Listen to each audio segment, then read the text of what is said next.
Hi, this is Graphically Alex coming at you with all things fat related. If that's something that interests you, please subscribe. I'd love to have you. So this video where I'm going to just revel in hatred of Aubrey Gordon is due to what happened to Angelica, where basically Aubrey Gordon is filing a copyright claim. There is speculation about if Aubrey is personally involved or not. I'm going to read this post, okay? I'll break it down. On May 20th, 2025, I uploaded part 1 of my reaction to Your Fat Friend, the documentary about Aubrey Gordon. As soon as I uploaded it, the video was automatically copyright claimed. At the time, I could have disputed the claim, but I figured it would be easier to just create channel memberships so people who wanted to watch my reaction could still access them under members-only content. Since the video was copyrighted, I knew it was basically going to be shadow banned by the algorithm, and because my channel is still small and new, I didn't want that to affect my future content. I went on to make part 2 and part 3 reaction to the documentary and uploaded those for members only since I planned to make a public summarization video that anyone could watch. Parts 2 and 3 were also copyright claimed, but since they were just for members, I didn't really care. Yesterday, June 16th, I opened my YouTube studio and found that my channel had received a copyright strike, and all 3 of my Your Fat Friend reaction videos were removed from YouTube. Because I promised my members exclusive content, I posted a members-only poll asking if we should move to Patreon, since their copyright policies are usually a little more relaxed. Ironically, just a few days ago during a members-only live stream, I also got another copyright claim while reacting to the UK show Secret Eaters. This morning I checked my email and found a message from a cyber threat company that said, "Hi Angelica, we are the company that issued the legal notice on behalf of Jolt, the rights owners of Your Fat Friend documentary. I strongly suggest you do not upload the documentary to Patreon, as you have indicated, as we will also issue legal notices there. The documentary is available for purchase and is a copyright violation to distribute the content for free to your members." The only reason the video was able to be uploaded in the first place was because Content ID was not set up for this title. It would not have passed DRM permission. Documentaries cost a lot of money to make, and you cannot screen rip and upload. Only officially released scenes can be used with direct permission from rights holders. Thank you for your understanding. Coincidentally, the company actually became a pending member of my channel 2 days ago. Now, obviously, there are fair use laws that are supposed to protect creators who transform content with commentary, criticism, and analysis. I personally don't feel like my reactions were just re-uploads of the documentary. My reaction series totaled over 200 minutes, while the documentary itself, without credits, is about 90 minutes. I paused very frequently to comment, analyze, and critique. I wasn't just sitting there playing the full thing. Unfortunately, because I now have a copyright strike, I no longer have the option to dispute the claims directly on YouTube. My only options are to contact the claimant directly, which obviously I've heard from, or file a counter notification, which would start a legal process that could potentially require a lawyer. And to be completely honest, I don't have the money for legal fees right now. Also, just to clarify from my previous post, I only have 1 copyright strike at this time. Okay, so she's not in danger of losing the channel. I didn't check my grammar earlier because I was panicking a little. YouTube terminates channels after 3 strikes, but I'm safe for now with just 1. Okay. So then she posted the receipts, which you can see on her channel.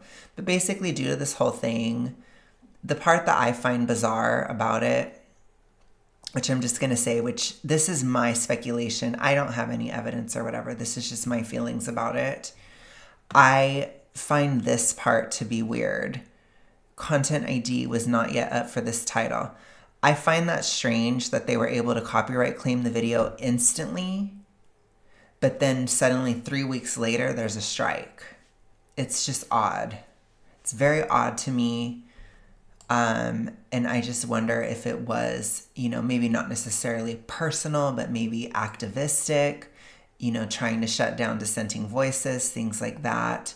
I'm sure that some of you guys will have more to say about legal stuff or whatever. You guys can write your comments. That's fine. I'm not like a legal expert and I don't know everything about this. That's just what I'm seeing. Is the timing of it is bizarre to me personally. I'm just not seeing it. So anyways, the point is, I want to go ahead and watch her video about why she doesn't like Aubrey Gordon, and I want to talk about why I agree with her, basically. And Aubrey was not really at the top of my list until this whole thing.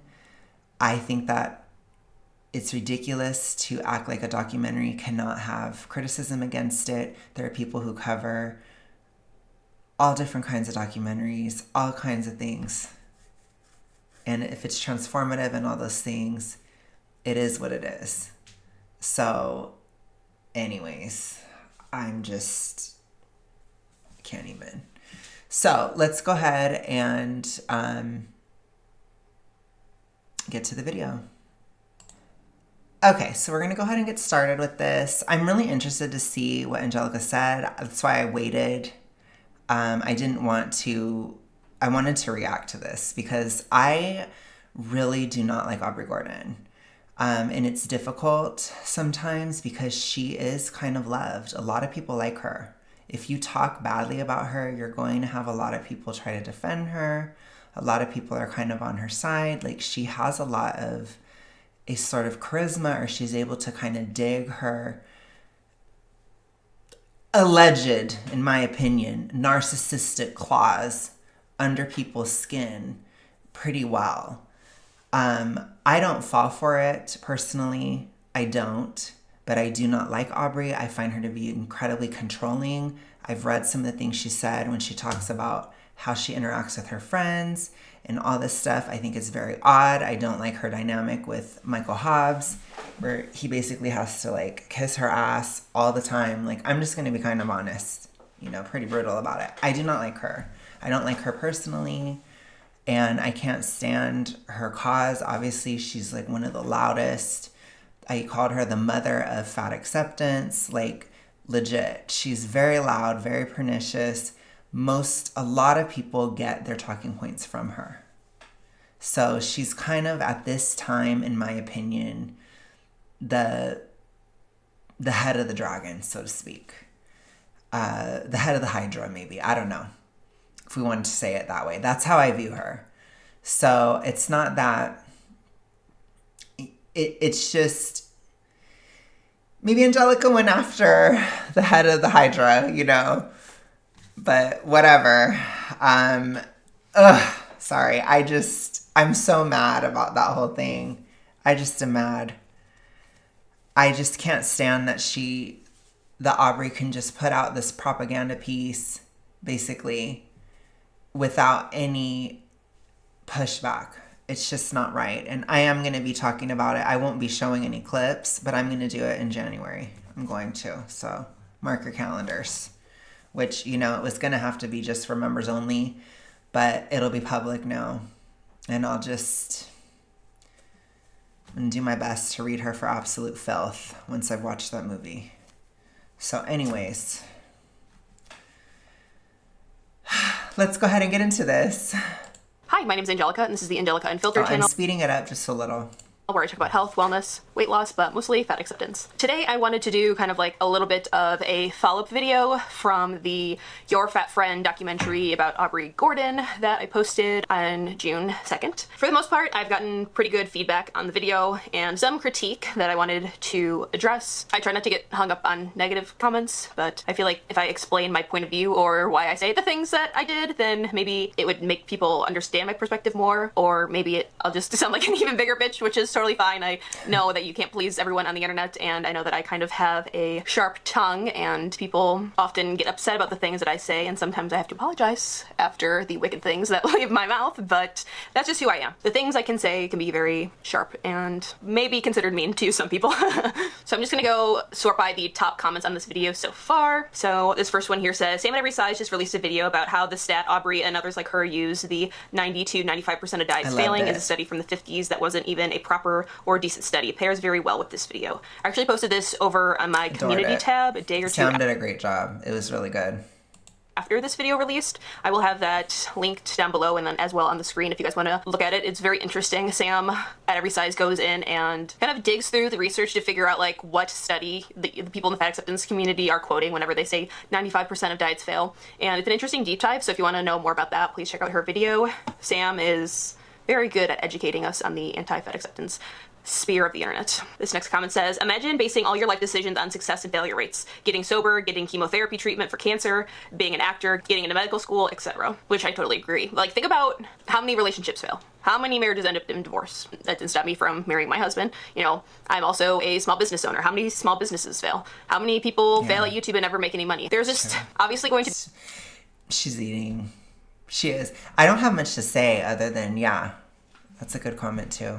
Be such a higher failure rate than success rate, but I don't think that seeing people not complete those goals or not being able to accomplish the things that they set out to do should be some sort of deterrent on whether you do something. But of course, the 95% of diets failing is a myth and a misconstrued statistic, so it doesn't really matter if people say that 95% of diets fail, because the research that people in the fat acceptance community quote is inaccurate and really not even... Yeah, it's just, I have to say, it's a toxic ritualistic reinforcement. I do have a video about that.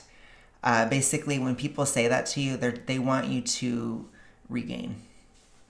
That's basically what it is. So it's typically somebody that has an issue with E fall by the letter D, that is upset by your progress or triggered by it and is trying to shut it down and get you to revert back. That's basically what that is.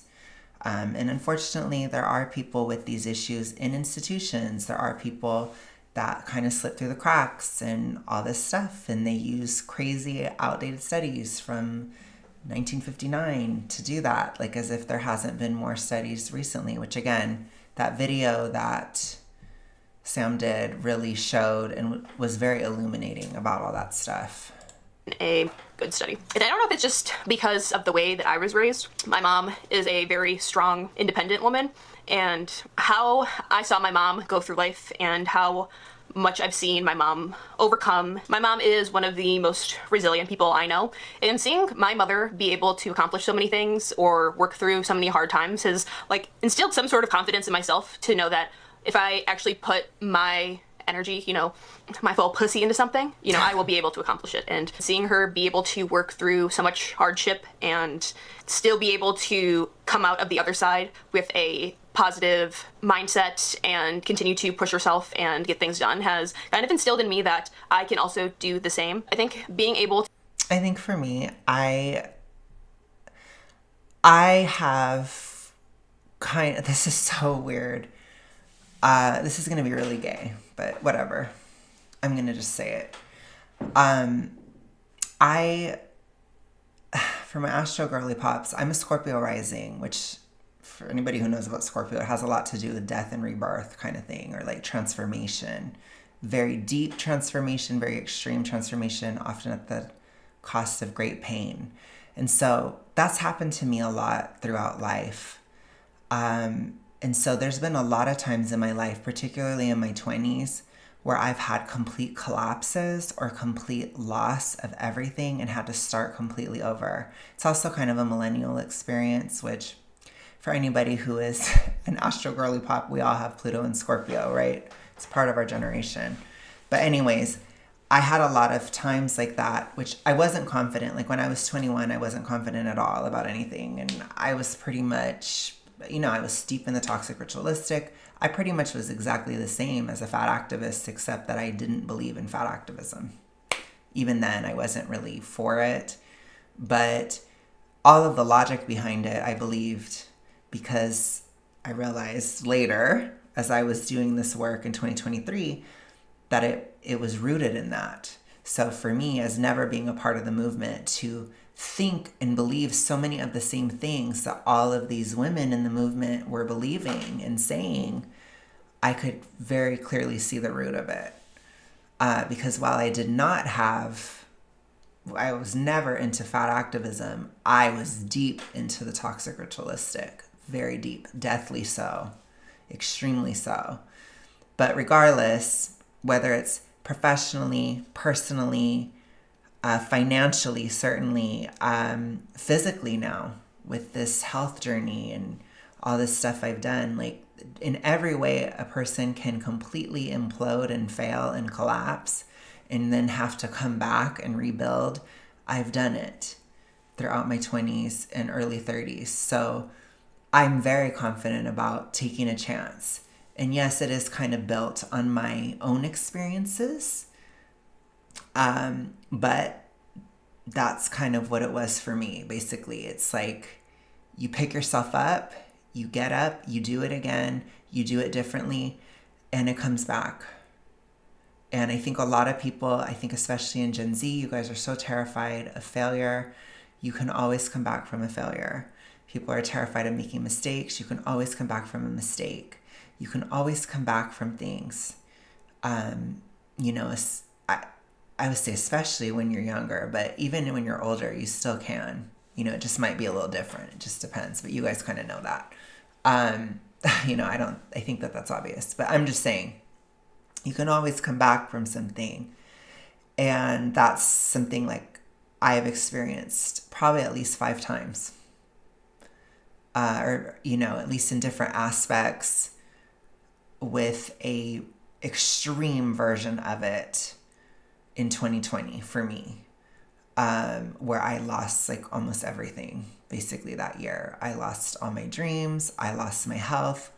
You know, everything. Relationship was devastated by that time. Like pretty much everything you can lose, I lost at that time. And I was completely isolated. And it was really horrible. But through that time till now, I have completely rebuilt everything with a firm foundation outside of the toxic ritualistic. I actually think a lot of why I had so many collapses was because I was in that issue, which is why I talk about it holistically so often, because I can clearly see how throughout my 20s and even teen years, that problem ruined my life over and over again. So, yeah. Point is, now, having a firm foundation outside of the toxic ritualistic, building my health back, you know, hoping for love or whatever, with a clearer mind, being more financially responsible or reasonable, right? All these different aspects of life, you know, being more empathetic and available to people in my life, and all these different things that I couldn't really do, as well as changing the external as well. And obviously building my health back up, which, that's the root of everything, which is a very important lesson that I learned. I have a firm foundation for my future, and I think the future is bright. So I will always tell people, yes, you can come back. You can, if you have the will, if you come from a really bad place, if you have the grit, then you can do it, period. If you don't, then I don't know what to tell you. I'm sorry. But if you do, you can do it. To have good role models like that, seeing people in your real life accomplish their goals and work through their issues makes you realize that you can do the same things too. A high failure rate does not scare me at all, because I know there's something within me that knows I will be able to succeed if I actually try. And I feel like a lot of people in the fat acceptance community, Aubrey Gordon included, fail and, you know, don't get back up on their horse and try again. And a lot of people that fail, I feel like they only try for such a hard period of time, but the only way that anyone can be successful is to fail and learn from that failure. You don't become successful by just doing something once. And I think a lot of people just like the instant gratification. They want to do something and they want to be good at it right away. You know, when people are obese, they want to lose weight and be skinny in 2 weeks. And that's not how it goes. You can only lose so much weight in so much time. So if you want to lose weight, guess what? That's going to fucking take probably maybe years, depending on how big you are. And then you have to try and maintain that weight loss for the rest of your life. And I think a lot of people give up too fast, or people try to do things like losing weight without having the proper lifestyle or proper tools to be able to succeed. But then they blame the diets or whatever they were trying to achieve as the reason why they fail instead of their actions. I'm kind of a little... And people also in the case of the toxic ritualistic, people will have a subconscious intention to self-sabotage due to not wanting to actually leave the problem. So that's a big thing too. Because when I finally figured out what was going to work for me, it left like a huge hole in my life, you know? And then taking those steps and then it becoming more of a certain thing, by 2024, it was like, oh, I'm getting healthier. I have to start living again. I don't know what to do. Like, I've just had my nose at the grindstone, losing weight and trying to keep afloat financially.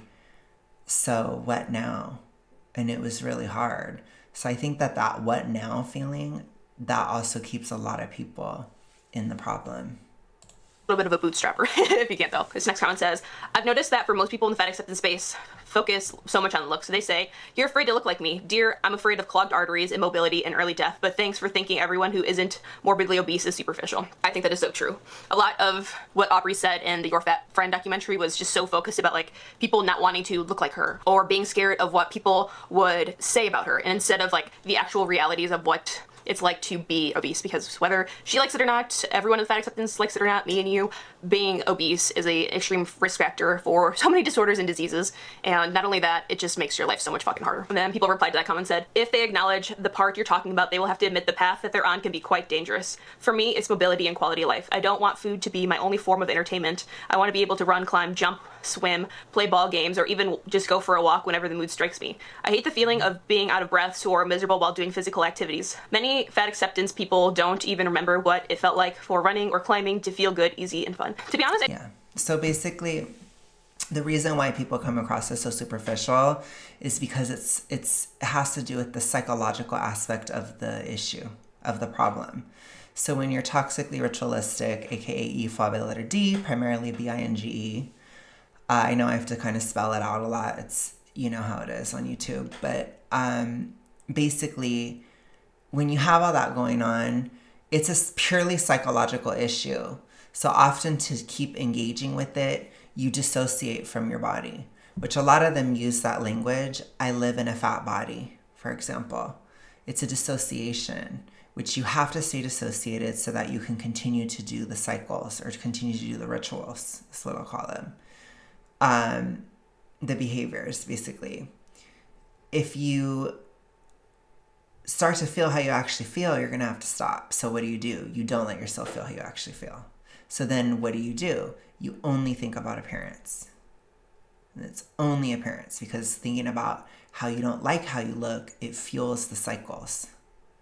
So they're always going to think about how they look, and they're always going to think everybody doesn't want to look like me because they don't want to look like themselves either. But it's thought about so obsessively, which is where people don't understand how much time and thought and repetition there is. So if somebody's thinking about it every single day, all the time, then of course, if you say anything against being obese, they're going to be like, well, you don't want to look like me. But it's because they don't want to look like themselves. And they're saying it over and over and over and over and over. And you say it because you want to be obsessed with it, so it will fuel the behaviors. That's why. Because that shame is a part of the cycle. It's a part of what fuels binge, and it's a part of what has you continue to do what you're doing. So when people are very weird or extra about appearance in terms of fatness, it's coming from that. That's why it happens. I think a lot of people in the fat acceptance community, I guess maybe I'm projecting and using my own lived experience, a lot of people in that sphere have never been a healthy weight. So they don't actually know what it's like to live an easier life. You know, I'm someone that's been overweight and obese my entire life. I think maybe when I was like a newborn to 4, maybe I was like a regular weight, but that was before I was completely conscious, so I don't remember what it was like back then. I don't know what it's like to be a regular weight. I don't know what it's like to be able to run a mile straight without having to stop and breathe. My mobility has gotten better, and I'm able to do more physical activity since I've lost about 70 pounds, but I'm still 200 pounds. It's a really great point. It's a big thing of the unknown. It's a big ask. So I try to tell people that have never been through that, like, understand that it is a big ask to ask somebody who has been, you know, super morbidly obese the majority of their life to go into this unknown terrain. It is quite a transformation, and it's difficult. in a lot of ways. It's difficult physically, it's difficult psychologically, and emotionally. So understand that it is a big ask, but also just because it's a big ask doesn't mean you shouldn't ask it. It's, when a lot of people, when they're super morbidly obese, say the vast majority, if not all, it's life or death. You know, whether it's not life or death in the moment, it will end up being that a lot sooner than people intend. So yes, it is a big ask, but it's also extremely important. And just because something's difficult doesn't mean it isn't worth it. In fact, it's definitely worth it. I'll put it to you that way. Okay, so let's continue. I still have an extra 25 pounds to lose before I'm just considered overweight, according to the BMI. And because of that, I think a lot of obese people, especially people in the fat acceptance community, they don't understand how much their weight affects them because they've been overweight their entire life. And since I've lost 70 pounds, of course, I still have more to lose. I don't know why I keep needing to disclaim that. I'm no skinny mini. I'm no thin mint, okay, girls? I have already noticed so much improvement in my life. And I think if these people in the fat acceptance community actually lost weight, they would be able to realize how much their weight was holding them back. I think Glitter and Lasers even talked about this when she was on Ozempic. I think she maybe lost 100 pounds, and she talked about how much less joint pain she felt and how much it was easier to walk and do everyday activities. But of course, she put it back on, like most people do when they have problems with eating and stuff. Once you have that taste of freedom, or you know what it's like to live an easier life, there's almost like no going back. Of course, I can't see the future, and I can't say that I will never gain weight again. You know, I would like to have children one day, and hopefully I don't gain 70 pounds back and become my highest weight again. But it's like, you know, if the weight fucking comes up back on, then take it back off. It's easier said than done, obviously, but it's worth it. This other person says, I was expressing that I lost weight to a fat activist, and they replied with, congratulations, being more fuckable now. Like, are you kidding me? The whole time you scream about being reduced to your body size and then turn around and reduce me to being a sex object because I lost weight. Make it make sense. Which is really interesting because I keep saying I need to make a video about this, but there is this phenomenon within the fat acceptance community about how they want to be accepted and be seen as attractive by everyone. I think this is more specific within heterosexual women in the fat acceptance community. And some of them are almost hypersexual, and I think it's because of their size and because of the insecurities that they're dealing with. I do think that people in the fat acceptance community are more shallow and superficial than they think, because so much of what they talk about is always about, you know, wanting to be found attractive, wanting to be deemed as acceptable, wanting people to have sex with them. And it's like, why are you so consumed with the opinions of others? I mean, I know obviously it's important to be liked by general society because you don't want to be a recluse, and it's important to have community, but people don't lose weight because they want to be fuckable. People want to lose weight for their health and to be confident and to be able to live a long life. Maybe some people lose weight because they're having a hard time dating because of their size, but a majority of the time it's not because they want to be some fucking sex kitten. It's and, you know, typically not enough of a motivation, I'm going to be honest with you. A lot of times when people base it purely on that, it could just be a part of a toxic ritualistic cycle, and they can tend to gain it back, basically, because I think people's expectations for what dating will be like versus reality for what dating is like, it's not exactly, you know, I think a lot of people within the toxic ritualistic, they think like being thin is like the magic pass to everything, and it's just like amazing and you could just have anybody you want. That's not true. There's a lot of stuff that goes into it, and then there's like your own personal desire. Like, I've always talked to you guys about myself, for example. Like, I'm super introverted, and so I never wanted to hoe around. I don't want to. I don't like it. I don't want to. I told you guys, it's like, I don't like to have a conversation with somebody in public that I don't know. You think I want to just do all that with everybody I meet? Like, it's just like, get me out of here. Like, even the thought of it is just horrifying to me. So it actually, that same toxic ritualistic idea of like, congratulations on being more fuckable now, that's part of why I stayed in it. Because I didn't want people to assume that I would be down. Which doesn't make any sense, but if you ask 20-year-old Alex or high school Alex, it made so much sense to me then. It really did. In some fucked up way. But regardless, you can see the toxic ritualistic concept being expressed there, which some people will take it an extreme way, on a reductive side, or somebody will take it the opposite way. There are a lot of, for example, a lot of introverted incentives within BINGE that I think are not talked about enough, which I try to bring that perspective as an introvert. And I try to talk to my fellow introverts often, because a lot of times people who are online are extroverted, which no shade. It just is what it is, you know? So I try to bring that perspective as much as I can in this space. And I try to say the things that I needed to hear, basically. So sometimes I am pointing at you introverts, you know, with stuff like that. Like, that is a really stupid idea, what I believed when I was younger. It's dumb.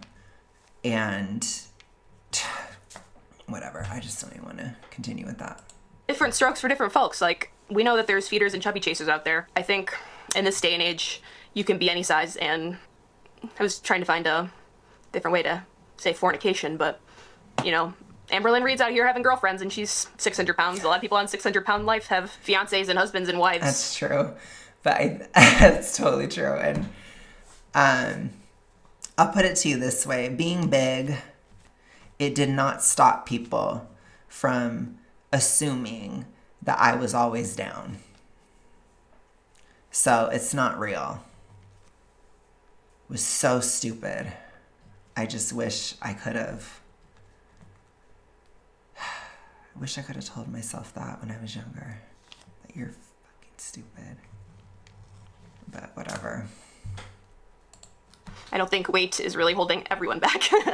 All right, this one says, they are blinded by the advantages of their use. For now, it's okay about vanity because of their health ramifications haven't fully caught up with them yet. But just wait till they hit their 30s and 40s. They are in the rudest awakening and might finally start to get what we're all saying about health. And if you realize a lot of people in the fat acceptance community, I feel like a lot of them are like mid-20s, late 30s-ish. You don't see a lot of people that are 40, 50 in the fat acceptance sphere. Of course, you know, we're starting to get people on that cusp. I think Tess Holliday is going to be reaching her 40s soon.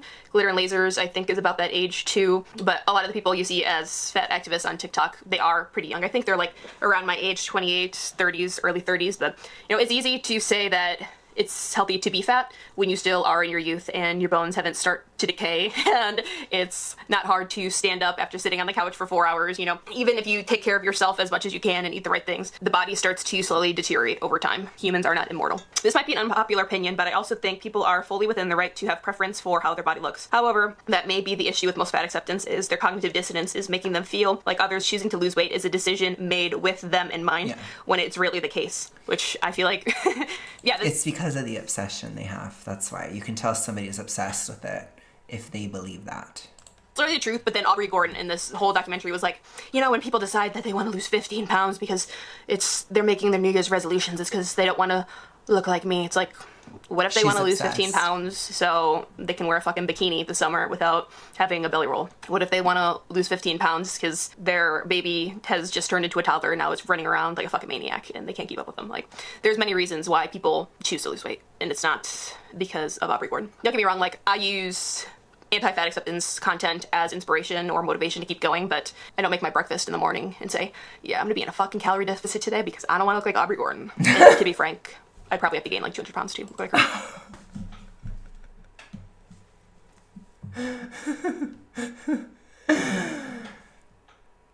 Let me put it to you this way. Most people who lose weight, they have themselves in mind.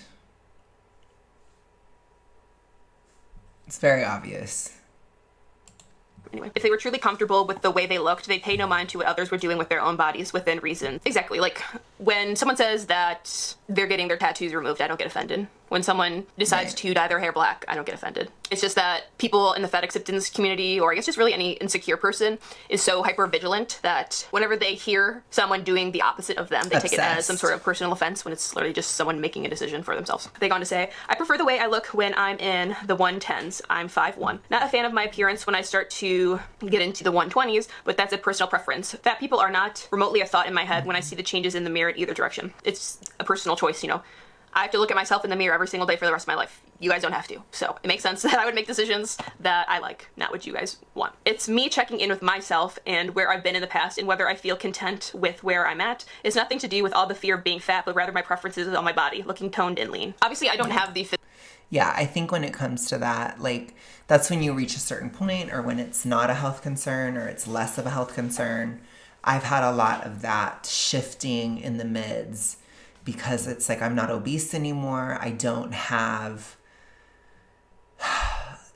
the fear of death. I don't have a lot of the health issues I had. I still have some hormone fluctuations going on and stuff due to long haul weight loss, due to being big for so long and all this type of stuff. But it's all kind of like a big hangover of the process, rather than being in the storm that I was in the past, 2 years, 2023, 2024. Those were more stormy types of years. I do have a lot of emotions, and I have a lot of feelings and a lot of exasperation with the process at this time.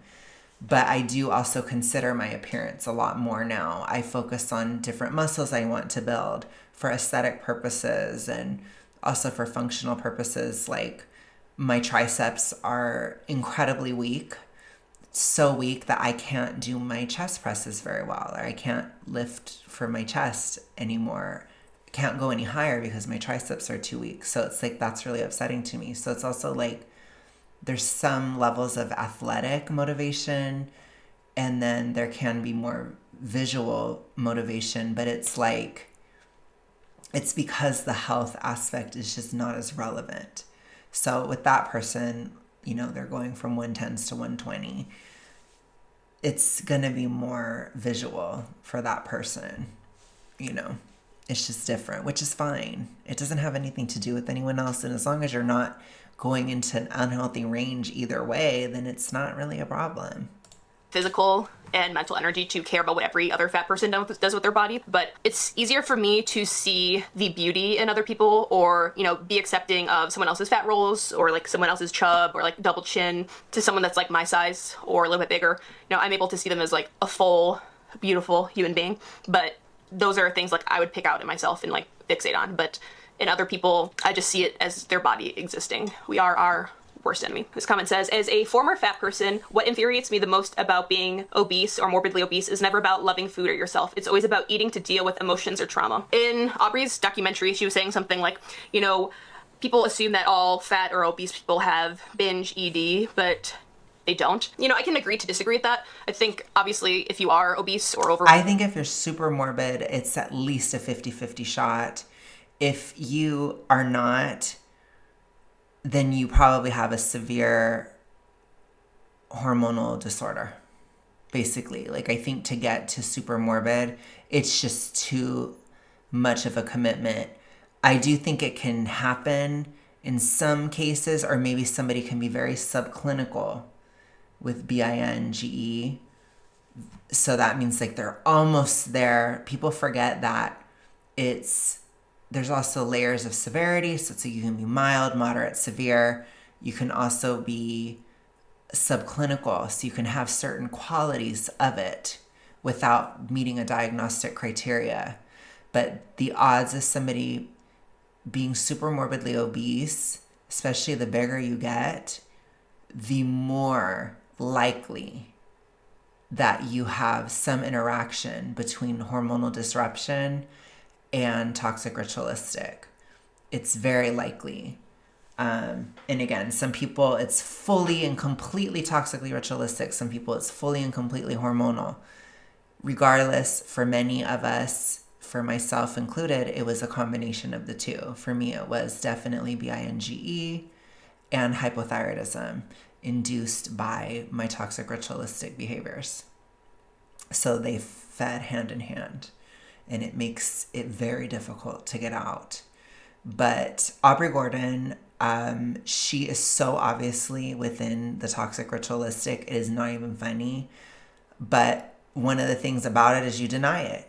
You deny it like hell. And that goes for any of them. Any of those issues. People lie all the time. All the time.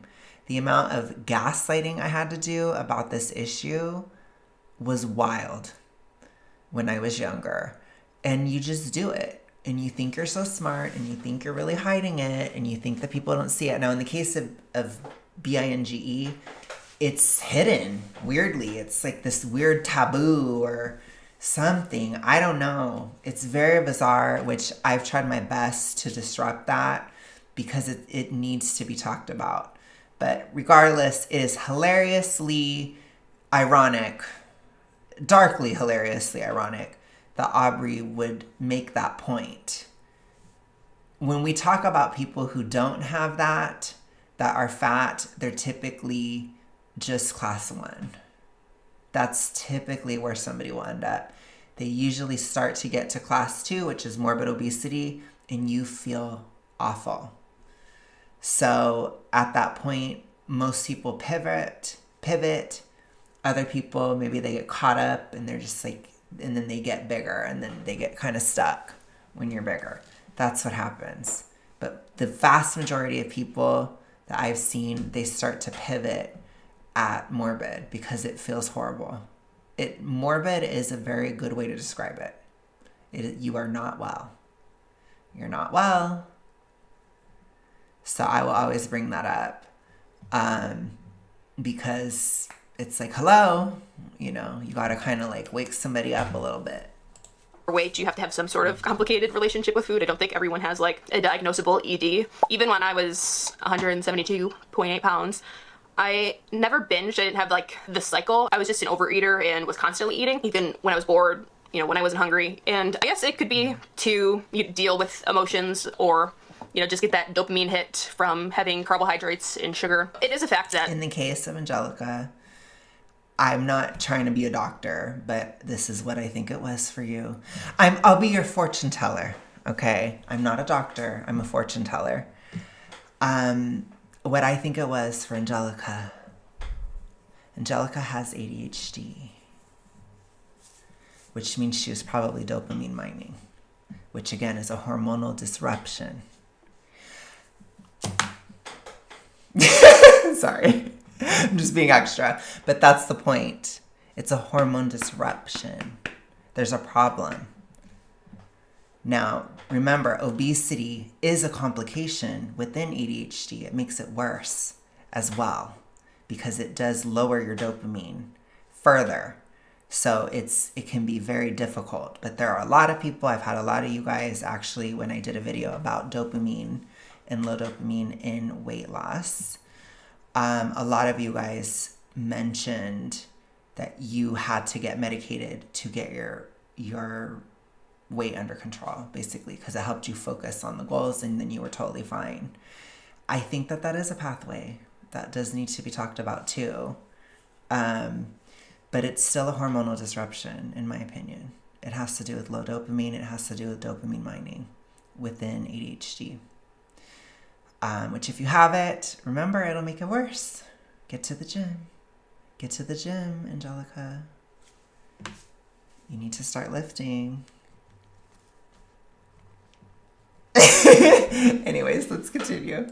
There is something going on with food if you are overweight. And I haven't watched that much of 600 Pound Life, but almost every single episode of 600 Pound Life, they have some sort of trauma. And don't get me wrong, I do too. I got fucking CPTSD. I've been dealing with this for like over 10 plus years. So I understand like what it's like to have trauma and how it feels so unbearable to cope with it. And food is a more socially acceptable way to push down those emotions, but there is a reason why someone is fat. And I think, in my personal opinion, most of the time, it is because of underlying mental health issues. They go on to say, I don't care if someone is fat, obese, morbidly obese, but can we talk about dealing or healing our trauma and stop trying to normalize being transparent with every mental health diagnosis except EDs? So many people in the fat acceptance community, they want to be these mental health advocates and talk about depression and social anxiety and all those things, which I understand because I have a fucking list of different diagnoses, but having an ED is technically a mental health disorder. This is what okay, the Aubrey Gordon fucking hate is about to spew out.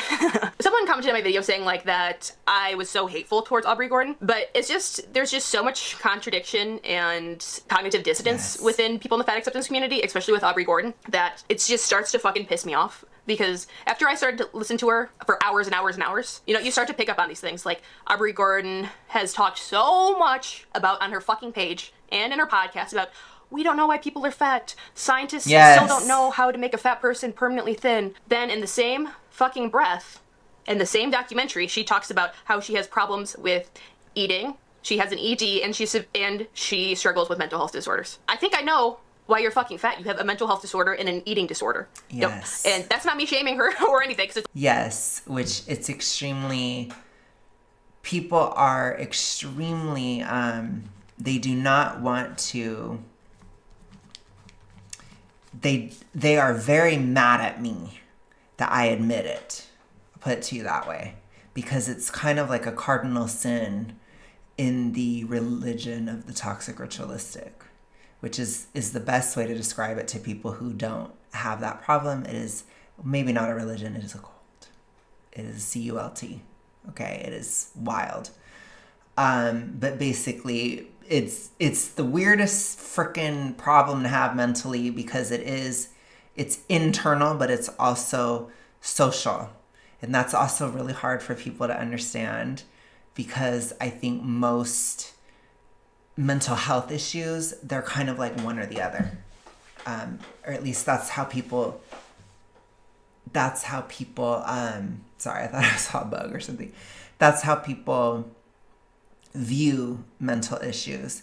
But in reality, this one it's both. So because part of your size is also how others see you. That's also part of it. And that goes for all of them. So that's hard for people to understand. So Aubrey saying certain things, when she says things like that, which I will definitely have to point out, and I'll take notes and stuff when I watch it, and I'll give specific examples. But basically, when she's trying to like go back and forth and all these different things, it's like you're trying to just cloud the issue. The whole point of what Aubrey's doing and saying and whatever is she's trying to get you to not actually talk about it, or she's trying, like if she says that she has EFOB by letter D, she's trying to silence you. So she'll try to silence somebody by saying that. That's a typical way of doing it. But they'll often frame it as if it's reductive, which I wonder if that's what she did. But regardless, I don't know. Sorry, I don't know where I was going with that rant. But I'm just saying, like, people lie. And I think it's a perfect storm with the way that society is right now, at least in the US, where it's like, you know, that's your truth and that's this and that's that. Like those types of kind of cultural ideas, they do not help somebody in the toxic ritualistic, because it's not their truth. They are lying. You're a liar. And people are like, you can't say that, and da-da-da. And it's like, but if you observe it, you can see it. It's obvious. There's always evidence. There's always physical evidence of a problem. There's always evidence. So it's like, no, your truth is not true within the toxic ritualistic. It isn't. But those kind of ideas are very popular, and they're just not helpful. And then a lot of times there's a lot of like affirming care, like within psychology, and it doesn't help. You can't affirm away this problem because the person is delusional. You cannot affirm somebody's delusion and expect it to get better. If I tell somebody who thinks they're fat when they're really not, that they are, that's affirming a delusion. You see? And it's the same the other way. If I tell somebody that they're healthy when they're not, because they're too big, that's affirming a delusion. But people get used to things, and people with these issues, they're so pernicious. I believe I'm using that word right. But they're very vigilant, as Angelica was saying, and they try to enforce certain cultural values. So like the idea that a super huge person can just do anything and it doesn't matter. Like Anna O'Brien, for example, she's a great example of that. When she puts herself in compromising or dangerous positions due to blocking out the actual physical reality of where her body is. But it works en masse. So then people start to believe, like I had a lot of people tell me when I was super morbidly obese that I was imagining my health issues. you're just imagining it. You're exaggerating it. You're just imagining it. And it's like, no, I'm not. Like, people are really out here believing that it's healthy to be this big. And it's like, just because somebody hasn't literally collapsed right in front of you, even though they might be within the hair of it, it's like, you don't understand how hard it is to be super morbidly obese. It's hard. And when you're having a health collapse, people don't tend to put that out there, put to you that way. You don't see everything. And especially when you combine it with the toxic ritualistic, there is a desire to hide. Most people are not the fab fatties. Most people don't display everything that they're doing and all the craziness that they're doing on display. That's not typical at all. It's like, I have all those fucking things too, but it's like, you can't act like it's scientifically impossible, some sort of horrible miracle within the world that people are fat. When you have literally told us yourself that you have struggled with A, B, C, D. You are fat because of A, B, D, and C. Not because, scientists don't know why people are fat. I do. It's because you eat too fucking much. Obviously, there's reasons that people eat too much, but it's like, when are we going to get to the root of the issue? Yes. Because it feels like Aubrey Gordon is like, but this and this and this and this and this and this. When you fucking point your finger like this at someone else, there are 3 fingers pointing back at you. Guess what? You're the problem. I'm the problem. But Aubrey Gordon thinks that since she did so much advocacy with trans healthcare rights and LGBTQIA plus rights and helping people register to vote in her early career, that somehow she's going to be able to change the world and how we view fatness and, I don't know, change the fucking medical and science industries. Yeah, my prayer for Aubrey. Change reality. I mean, when it comes to supermorbid obesity, there's no amount of activism that is going to change the horrific outcome of the normalization of supermorbid obesity, which is basically their goal. There's nothing positive about it. I just say normalizing death. That's how I would say it. Because I think people need to understand it, and sometimes people don't understand it unless if you say it emotionally. So somebody like Aubrey Gordon, what is she trying to do? She's trying to normalize death. It's basically what she's trying to do. She's trying to normalize being deadly obese because of her shame cycles in a maladaptive, misapplied way of trying to quell her anxiety to get the rest of the world to conform to her size and all this stuff, which it's pathological. It isn't really within that narrative. And I think a lot of times people, these days anyways, they tend to try to use a left-wing narrative to shoehorn in the toxic ritualistic concepts. But in the past, right-wing narratives have been used. This is not a political position. This is a disorder. It will take the form of anything. I described it like Pennywise the clown. It takes the form of anything. It's very individual. It's fear-based, but it will shapeshift, and it will be whatever. It will be whatever it needs to be to survive, basically. Or to get you, basically. That's what it is. If you think of Pennywise, that's what it's like. It will, any little thing.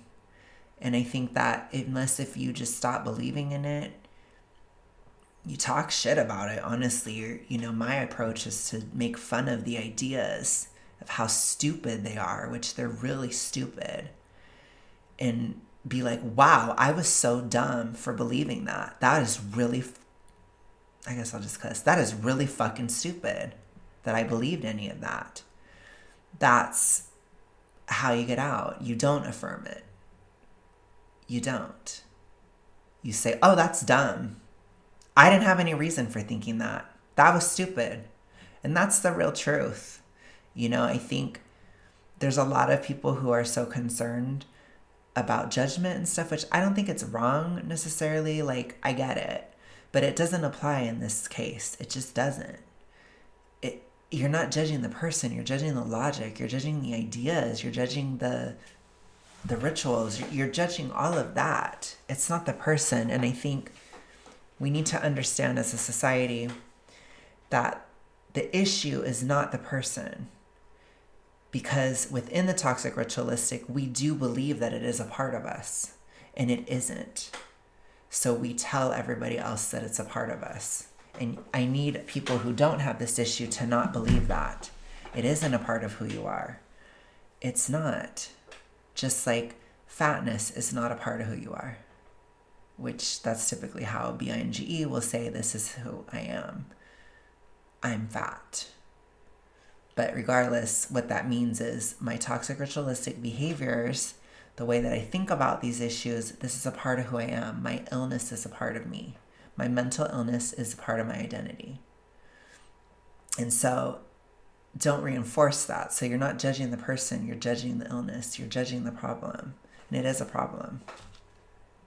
Is to stop the fat acceptance and start talking to young people who may be struggling with divorce, abstinency, parents, and depression. I assume if you're watching this video, then you've watched the summary of the documentary I did. But, I won't dismiss any of Aubrey's pain and suffering, because I think this documentary revealed a lot about her childhood and explains why she is the person that she is. It's not her fault that she experienced trauma and maybe her parents weren't the best parents they could have been for her. But at a point in time, you just have to accept your parents for who they are and accept your childhood for what it was and work through that pain so you can live a better life. If Aubrey Gordon actually started taking care of her mental health and got down to the root of the issue, I don't think that she would be talking about any of this fat acceptance shit. When I was in the fat acceptance community, it was the lowest point in my life. I think 2021, I literally did not want to be here on this earth anymore. And I realized that my mental health was suffering so bad, so I decided to get help. And I started getting on medication, and the world seemed to be a little bit brighter.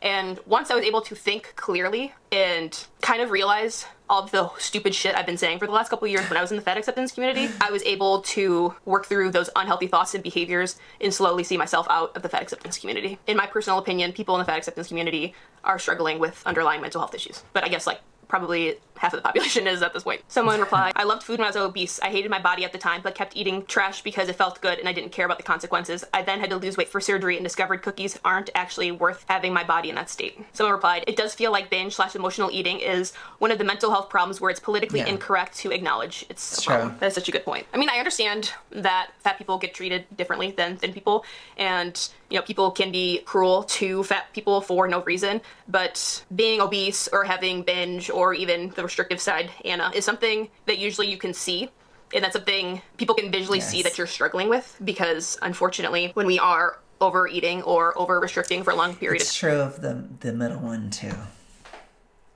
People can see. And I will tell you, I'll burst your toxic ritualistic bubble. People know. People can tell. You think you're really hiding it. You're not. People can tell. So that one too, people can see it. It's obvious. If you look for it, it's obvious. They're all pretty obvious, let's be real.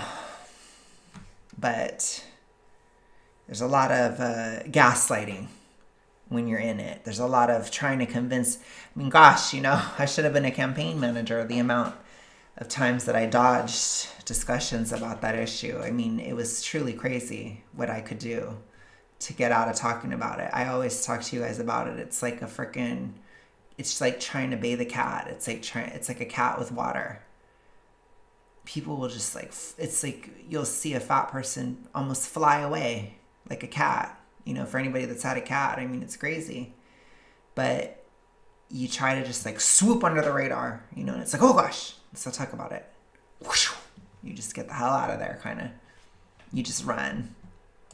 Time, those actions are going to have consequences on our body, but it feels wrong or mean to point it out. Of course, there is cruel ways to point out the fact that people are struggling, but even if you are genuinely concerned... Don't ever increase shame. Never increase shame. Shame is a part of the cycle. If you shame somebody with this issue, you will be fueling the cycle. So understand, shame it's a weaponized emotion within the toxic ritualistic. It's something that people within it weaponize against themselves, and they weaponize it against others. So just understand that it's kind of warped in a person with those issues. And I think that there are some hormonal aspects as to why as well, but there's also just psychological. Sometimes they go together, It's hard to separate them sometimes. But regardless, people have a very strange relationship with shame within the problem. I'll put it to you that way. About someone's health, whether that just be a stranger on the internet or family member, it just feels icky to do it, even though you know that they're struggling. And it's something I think as a society, I guess especially in America, because 77% of our population is overweight, it's just like something that's just so accepted, and it shouldn't be, and we kind of dismiss and shove in the back of our brain so we don't think about it. Someone says her thinking she wouldn't be considered fat enough makes me Yeah, wonder. and it just drives me nuts too. Like, I'm not trying to like be too flexy about it or whatever, but it's like, it's so annoying to me when fat activists act like they're so radical or like they're really changing things, like especially in the United States. It's like, us anti-FAs, it's like, damn, like we're really up against a freaking tidal wave, you know? It's like, I don't know how to describe it, but it's not, for me, it's not just about getting somebody to say that being fat is bad. It's more than that. It's like actually changing it, which, yes, there are so many different aspects and different solutions. And I will even entertain, you know, in the past, I have tried to not necessarily ignore, but downplay a lot of structural issues because people within the toxic ritualistic will use that as an excuse. And it's not an excuse for being overweight. It still isn't, but perhaps it could be easier, right? Or perhaps things could be improved upon, which I'll be looking at that stuff throughout the course of my career. You know, this is the beginning. This is not the end. I'm serious. When I'm an activist, I mean it. I plan on going very far with this. But for those of us that are in this, it is like, oh my gosh, like it's hard. It is difficult, you know? Some of the things that I think about is I fear that there will be something about Ozempic that is not, basically a lot of people get off of it and then there's a huge regain because people are not dealing with the psychological reasons behind what they're doing a lot of times that are taking those, and it doesn't protect their progress, and it makes me nervous. And that's not for every single person, but I'm just saying, like in the case of some people, I see it, you know, I do. I see people completely circumventing any and all psychological work and just taking the medication. And if anything happens, that person's in danger of regain. And that could then be used to fuel this narrative further. So that's one of my biggest fears, which that's like a very weird, like activist fear. I hope that doesn't happen. But that is something I think about sometimes. And I wonder if it will happen. I also fear that things could go in a worse direction and things could become overly reductive, or there could be an overcompensation for fat acceptance. I don't think that is happening right now. I think a lot of people are projecting that onto the current situation. I don't see it, but just because it's not happening, in my opinion, today, doesn't mean that it can't. And it doesn't mean that I don't fear it, because ultimately it will lead us back. So these are things that I think about. These are things that take big solutions or that are bigger picture. And again, I'm an activist. I do consider the moment. I always do.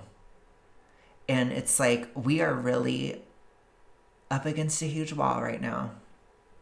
So for those of us that are doing this, which there are not that many of us, let's be so real.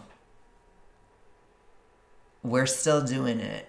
So I'm just saying, I'm going to pat us on the back.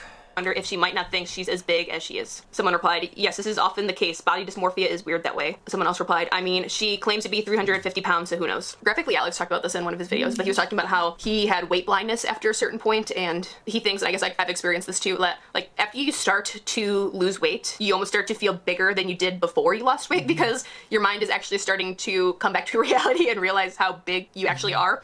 But when you get over a certain point, I feel like there's like this cognitive dissonance where like you know you're big and you're fat, but you can't consciously acknowledge how big you are because your body like skews it or starts to compare it to someone else, so maybe you don't think you are fat. But of course, like when you are in the fat acceptance sphere, there are going to be super large people, and for some reason, the fatter you are, the more credibility you have in the fat acceptance movement. So it makes sense that Aubrey would be... It's not even just within that, it's also within Gen Pop too.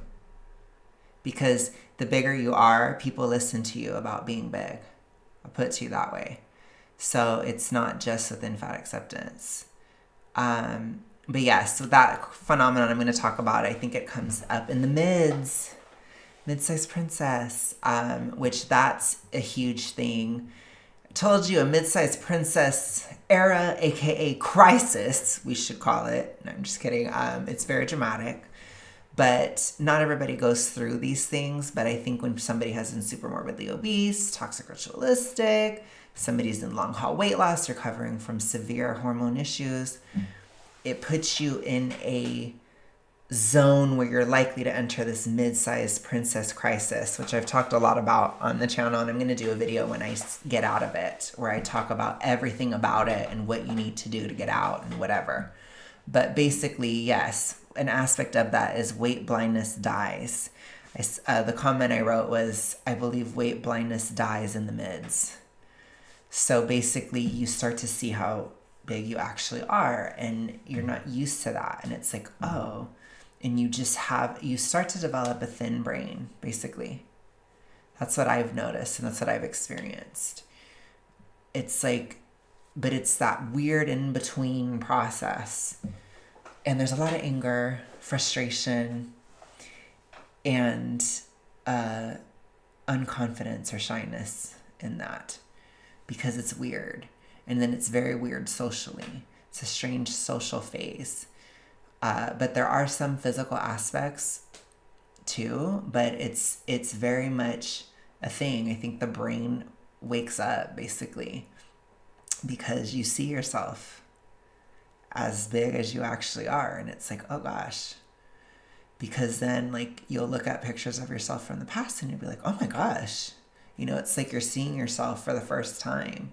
Because I do think it's some kind of a coping mechanism. It could be purely psychological. I don't know. You know, in the mids, a lot of it is psychological here. It's not as physical. But I do think there are some physical changes that occur. But psychologically, for sure, there's at least a coping mechanism where you don't see it until this point. I described it earlier this year as like, you're confident enough to be unconfident. It's basically that. It's mid. Mid is mid. But yeah, that's the way I would describe it. But yeah, I think weight blindness is definitely something that dies here. And it can be uncomfortable because then you're like, I did all this work. I don't feel satisfied. What the hell? But it's psychological and you can't let it get to you too much. Scared or intimidated to come out because she's not an infinity fat. But in reality, she is big. I don't think she's 350 pounds. I think she's more. Someone else says, learning that Aubrey Gordon lived off her parents well into adulthood doesn't surprise me. She seems like a perpetual teenager. Someone else says, her dad being so focused on the sugar-free food makes me think he's worried about a health diagnosis she has. Aubrey would consider me a thin, and the compliments I get are usually about my hair, skin, or makeup. Very rarely my outfit. What does she think people say to me as compliments? OMG, you just look so skinny. Did you skip dinner last night? Freaking delusional. Someone else says, as a thin woman, I could tell you I don't give a damn about what anyone else looks like in a swimsuit. And most American women are overweight. What am I gonna do, stare at every woman that walks on the beach all day?